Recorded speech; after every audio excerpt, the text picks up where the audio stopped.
and we are 3 days into round 3 of BookTube Prize reading. I found out yesterday, I'm so happy, the library has been opened for curbside pickup. And so I was able to get Catch and Kill by Ronan Farrow on audio and The Yellow House by Sarah M. Broom on ebook. And so those are my first 2 reads for BookTube Prize round 3. And I have put 3 of the other books on hold at the library, and the 4th one I do have on hold on audio and ebook, which is Underland by MacFarlane, but I can tell it's very popular. The paperback is not out yet in Canada, but the hardcover is, or maybe it's not out anywhere, the paperback, I'm not sure, but the hardcover is. So there is potential that I will buy Underland, because I have a feeling that I will not get it from the library anytime soon. It's very much in demand. There is 1 copy at a mall not too far away, so that might be something that I do on the weekend. I go and try to purchase that book in order to make sure that I have a copy in good time. And I am about 30% of the way into Catch and Kill by Ronan Farrow. He narrates it himself on audio, and it is certainly a very well put together book. He is a very engaging writer. He moves things along really well.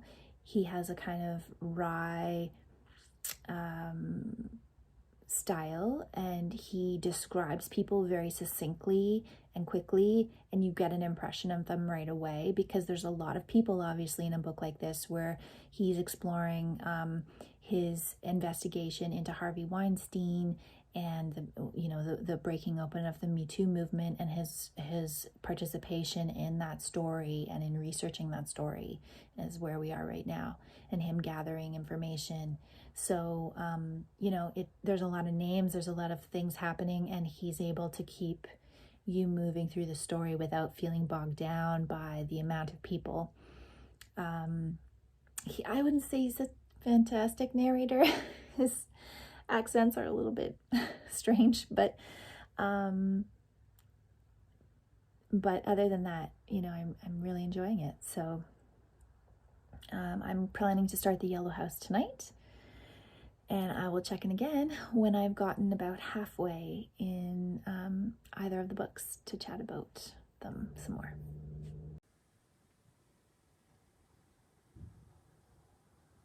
Hey everybody. So I finished Ronan Farrow's Catch and Kill today on audio, and I wanted to talk to you about that, and I'm also going to talk to you about The Yellow House because I am halfway through.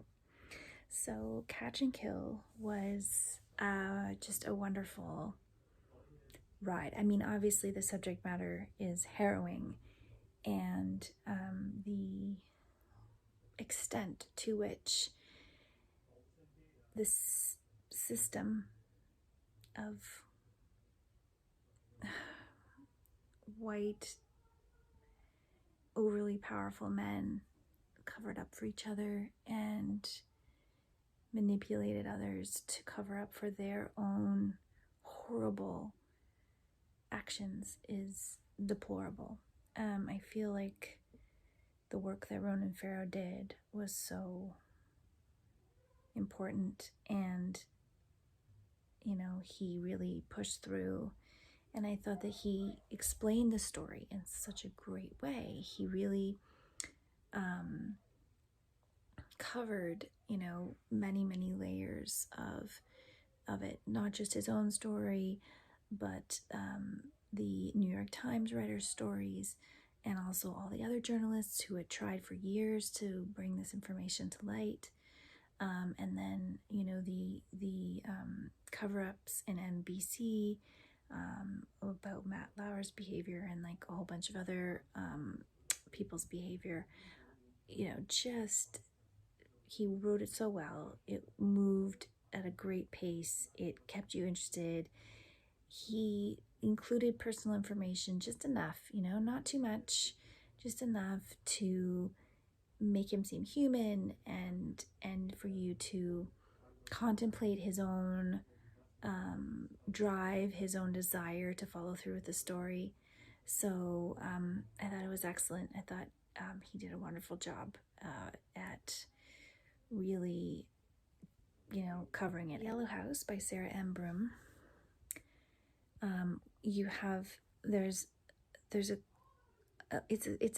It's a memoir, and I love memoir, and I think Sarah M. Broom is a great writer, and I am identifying with a lot of her story, not because I have anything in common with how she grew up, but we are about the same age, and so her coming of age was in the same years that I did, so I'm finding the comparison of her life in New Orleans East with her family and my life in rural Quebec, Canada, at the same time very interesting, because every time she brings up a year and talks about what she was doing, I think about where I was, and so it's great to connect that way.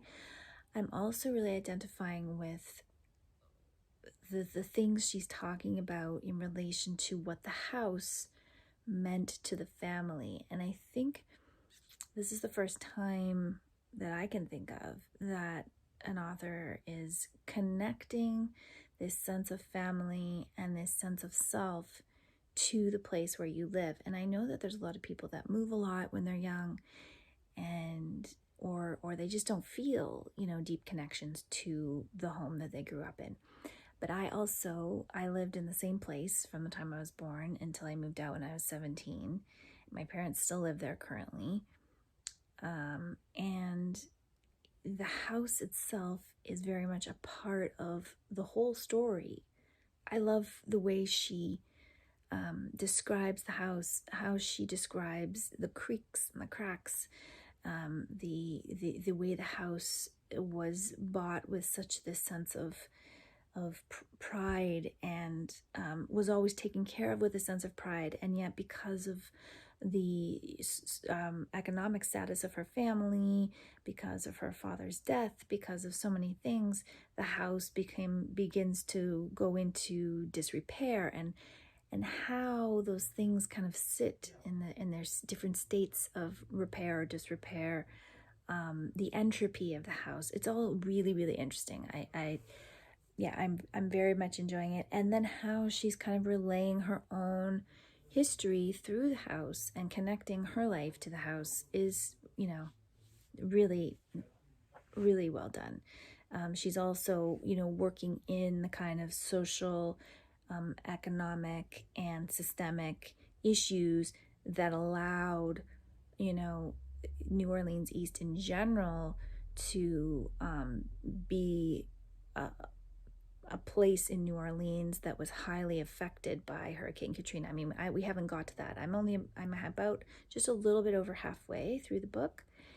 And so we're still very much not in the section about Hurricane Katrina yet. But, I can see that she's trying to explain.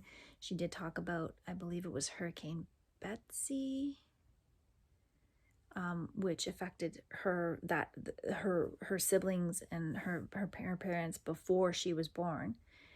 And yeah, so super interesting. Okay, I will check in with you when I have finished The Yellow House. Hi everyone. I wanted to wrap up The Yellow House by Sarah M. Broom. I finished it last night. I really, really enjoyed this memoir.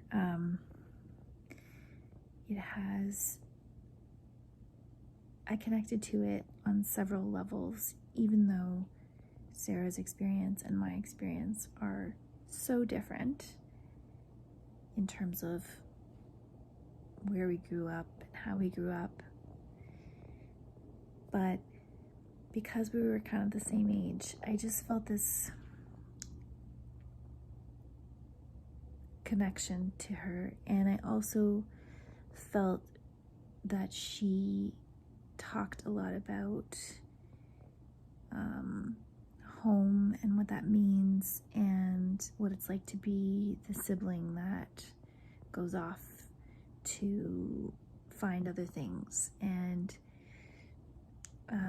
I also really enjoyed learning about New Orleans from her perspective and her family's perspective, and learning about Hurricane Katrina and about just her whole life. I think she was just a fascinating person who has gone through her life thus far with a lot of intention, trying to really respectfully tell stories and tell the story of her experience of being from New Orleans. And I just think it's a really, really worthy and poignant story. I found her life in Burundi when she was living there really interesting. Her life in New York.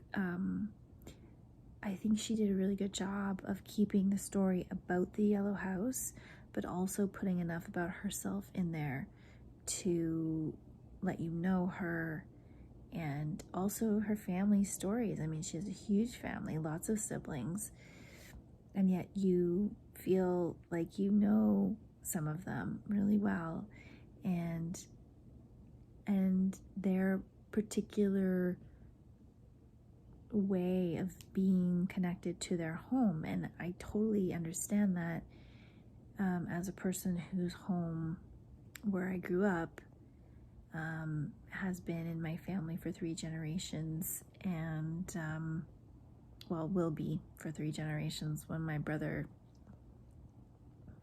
continues on.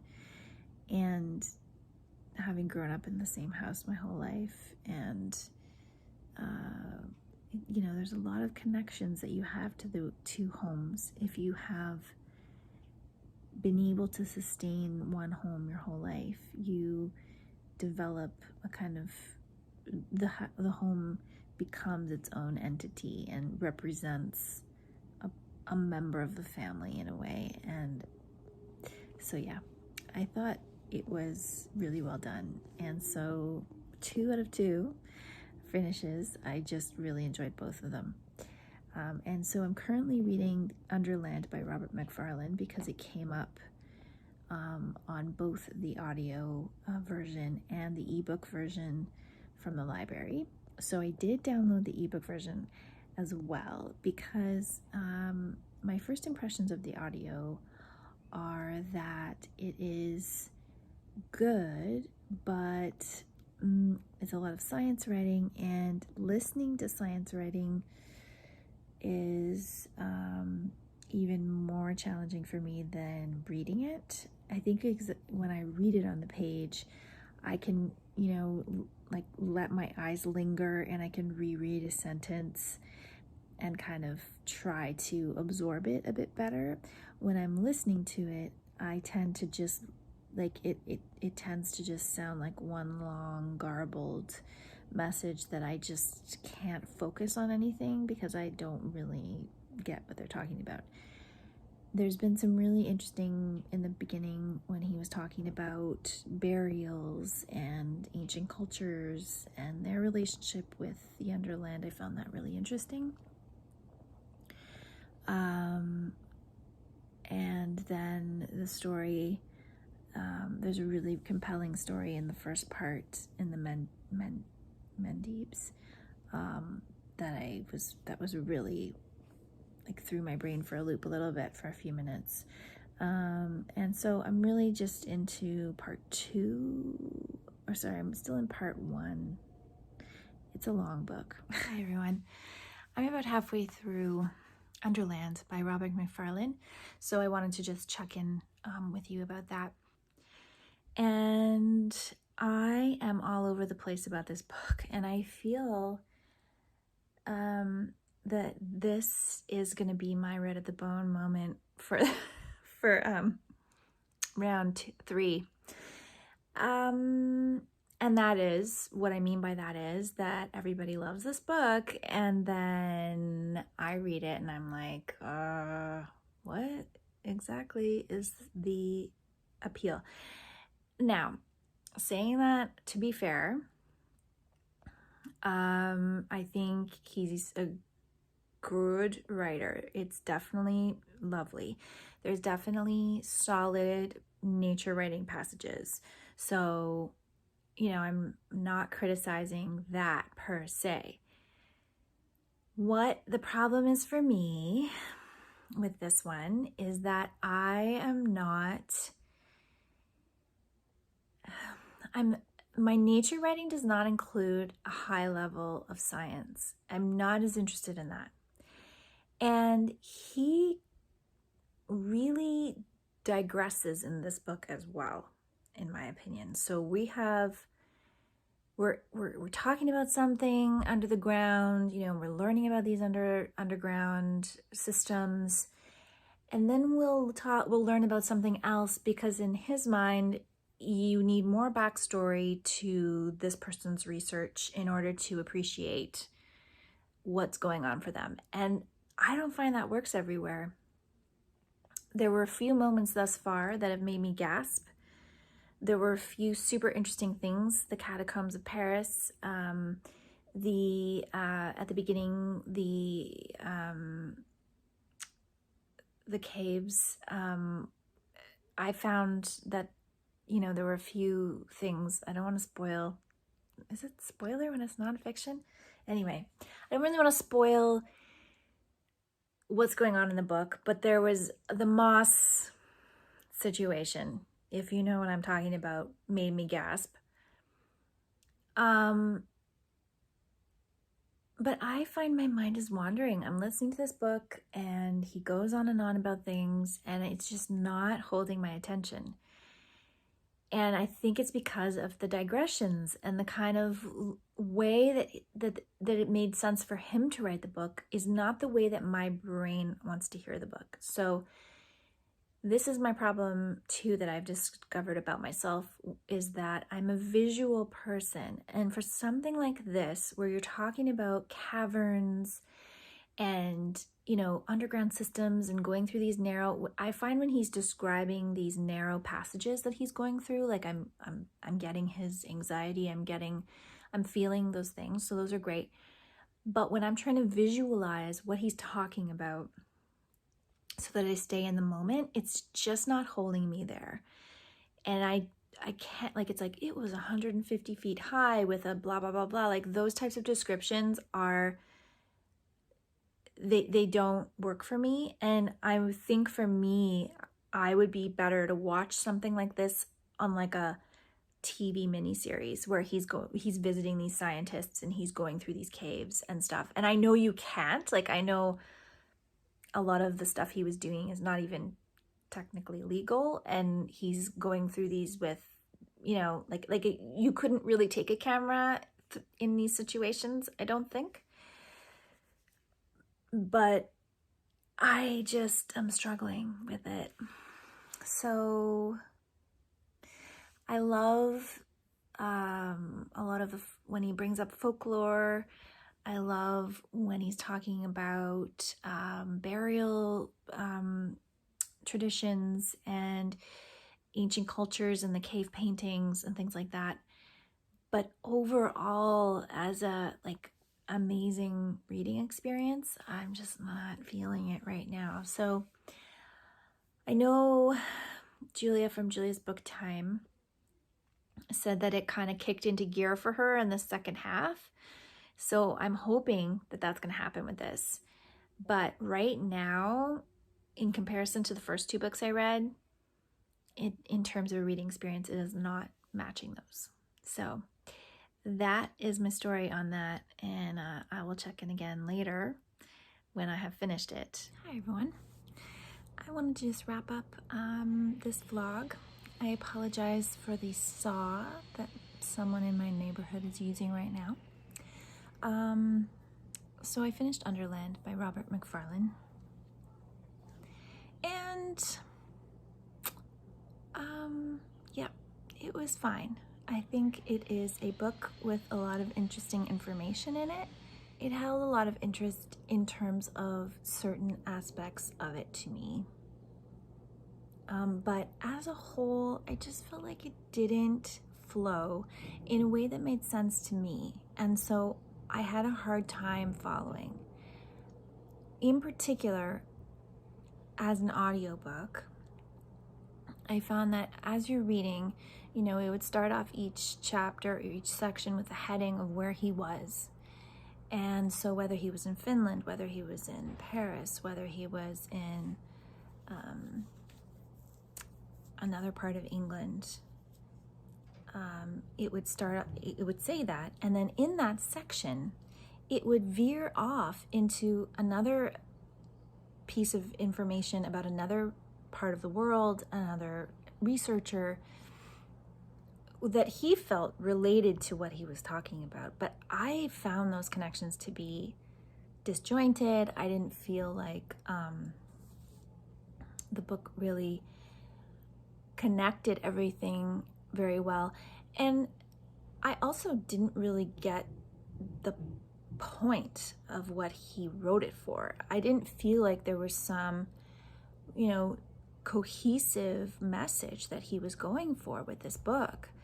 He wanted to talk about exploring these different aspects of Underland, which he did, but it was very much just that to me. There wasn't some, for me, with nature writing and the science-based part even as well, there has to be some sort of overall thesis or overall idea that he's trying to convey. I didn't feel like he was conveying that. I mean, he talked about, hiding nuclear waste, and, he talked about Greenland, but I just didn't feel that it was very cohesive. I mean, I know other people have loved this book, and I feel like a lot of the people who loved it have a previous relationship with Robert MacFarlane's writing, and I'm wondering if perhaps in some of his other books he had a more cohesive overall picture, and so people were able to follow the meander of this book a little bit better. But I don't think it's going to rank very high for me, to be honest with you, because with nonfiction, when you're ranking it, you want something that's got a lot of cohesion and a lot of flow in how it's written. And you want someone to have a clear point to what they're writing about. And I just don't know what that was in this book. I'd be happy for someone to explain it. If you, I get that he was exploring some ideas about the things we put in the Underland, the things that are hidden, the things that are beneath us.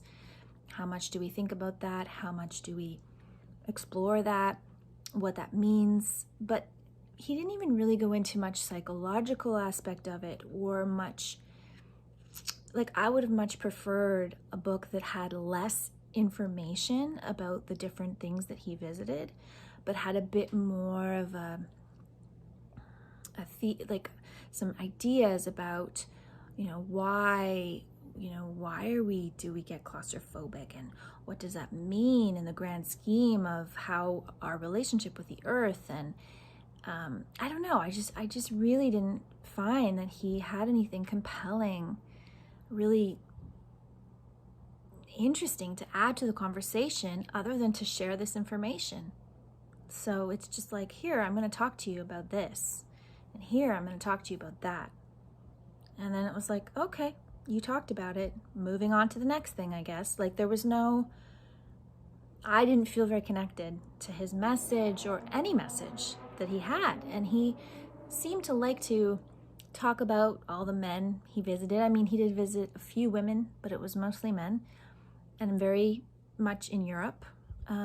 He seemed to like talk about how he got along with them, and whether he liked them, and whether they liked him, the compliments they gave him, and things like that. And I don't know, I didn't find it that interesting, to be honest. I didn't really care about these people. They were okay. But again, I don't feel like he really shared, he didn't really get into, you know, the essence of anyone. It was all very surface to me. So yeah, I wanted, especially with something like this, what I was expecting was something that had a lot of connecting between humans and their relationship with the earth, and how, you know, that works emotionally, psychologically, that we bury our dead, that we you know, that there's these beautiful caves that we look into, and why do we go into them, and what are we looking for when we go in there, and the trees are all connected, and what does that mean in a grander scheme? And I just didn't feel like he really was interested in sharing any of that information, so it felt very like, why are you talking about it then, to me? But I don't know, I feel bad because I know a lot of people liked this book, and I feel like they may have gotten something out of it that I've missed. So again, if you feel like I've missed something, please put it below, and I'll try to reevaluate my overall feelings about it. But yeah, so that is the end of this vlog. I am continuing on with my other 3 books, and I will vlog those separately in this group. And thank you very much for watching, and I will be back again with part 2, where I read the next 3 books.